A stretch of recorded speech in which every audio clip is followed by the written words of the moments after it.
Alors aujourd'hui on va voir ensemble le test de Coombs. Le test de Coombs du nom du scientifique Robin Coombs. Autrement dit, test à l'antiglobuline. L'antiglobuline. Cet antiglobuline est un anticorps.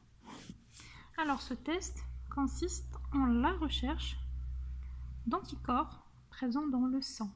Puisque c'est des anticorps, donc forcément ils seront retrouvés dans le sang. Recherche d'anticorps qui ont une affinité avec l'antiglobuline, donc ces anticorps seront recherchés à travers cette antiglobuline. Alors on distingue pour ce test deux entités. Le test de Coombs direct et le test de Coombs indirect. Voilà. Donc, on va commencer par le test de Coombs direct. Donc, alors c'est des initiales que vous allez parfaitement trouver dans les bouquins. Elles sont conventionnelles, TCD, TCI. Pour le test de Coombs direct, il consiste à incuber du sang d'un patient X, voilà, plus de l'antiglobuline,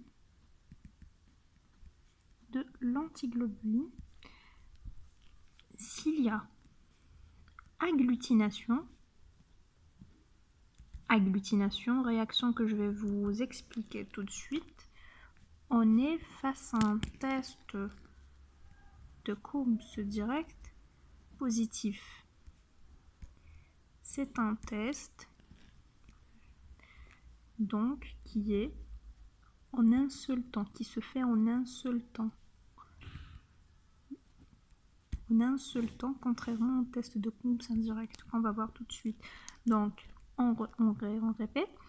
Alors on incube du sang d'un patient X avec de l'antiglobuline. Si on a la réaction d'agglutination, on est face à un test de Coombs direct qui est positif. On rappelle que c'est un test qui se fait en un seul temps. On va schématiser ça pour comprendre. Alors, ça, c'est du sang. On avait dit au début que le test visait à détecter des anticorps. Du sang. Dans le sang, il y a des globules rouges. Sur ces globules rouges, il y a des anticorps. Ces anticorps sont ceux qu'on veut détecter sur ces globules rouges. Voilà, plus de l'antiglobuline. Cette antiglobuline se présente comme ça. C'est des anticorps tout simplement, des IgG. Si on a cette réaction,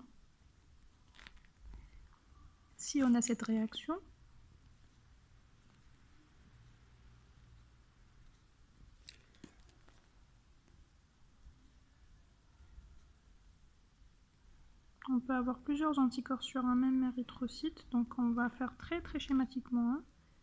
Ça, ce n'est pas la réalité. Ça, c'est de l'antiglobuline, les rouges. Voilà.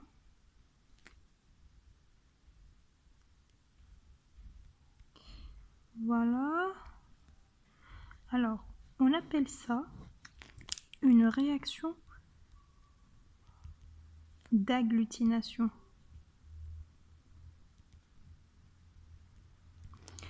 Voilà. Donc, le test de Coombs direct est positif. Alors, comme vous pouvez le voir, c'est un test qui se fait en un seul temps. C'est une seule réaction. Pour le test de Coombs indirect, qu'est-ce qu'on fait? Alors, j'ai précisé que le test de Coombs direct était un test qui se faisait en un seul temps. Pour celui-ci, il se fait en deux temps. Comment on y procède? Le temps 1. Qu'est-ce qu'on fait? On prend du sérum d'un patient X, disons d'un patient numéro 1. Dans ce sérum, qu'est-ce qu'on veut faire? On veut détecter des anticorps dirigés contre disons, les érythrocytes d'un patient numéro 2 plus 100 du patient numéro 2. 1, c'est patient 1, 2, c'est patient 2.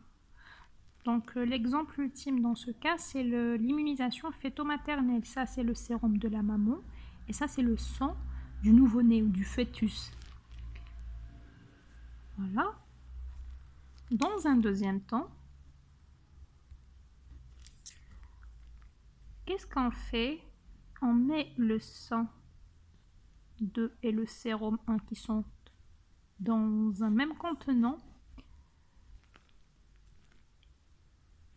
en contact avec l'antiglobuline. L'antiglobuline.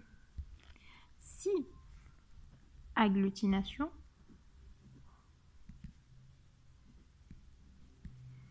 le test de Coombs indirect est dit positif.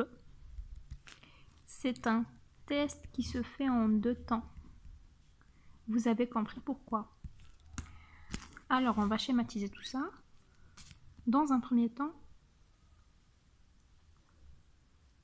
du sérum. Dans ce sérum, nous sommes censés trouver des anticorps. Des anticorps dirigés contre les érythrocytes du patient numéro 2. Autrement dit, le nouveau-né ou le fœtus. C'est un exemple. Voilà. Plus ça, c'est le sérum. Ça, c'est le sang. Sang du patient numéro 2. Voilà. Voilà ce que nous sommes censés trouver en cas de réaction positive.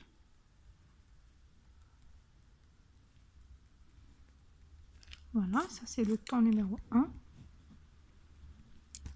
Dans un deuxième temps, on met le sang et le sérum préalablement mélangés.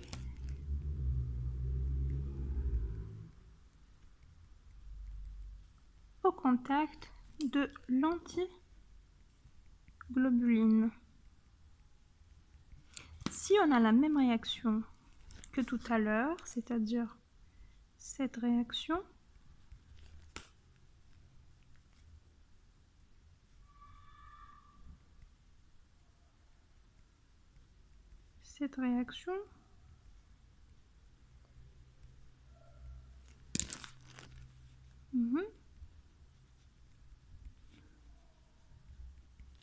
Voilà, cette réaction, je le répète, est dite réaction d'agglutination. Nous sommes face à un test de Coombs indirect qui est positif. Bon, ça c'est le deuxième temps, vous l'avez compris. Voilà, ce test est notamment utilisé dans le diagnostic d'anémie hémolytique congénitale, qu'elle soit allo ou auto-immune. Et voilà, donc si vous avez des questions, posez-les moi en commentaire, j'y répondrai avec plaisir.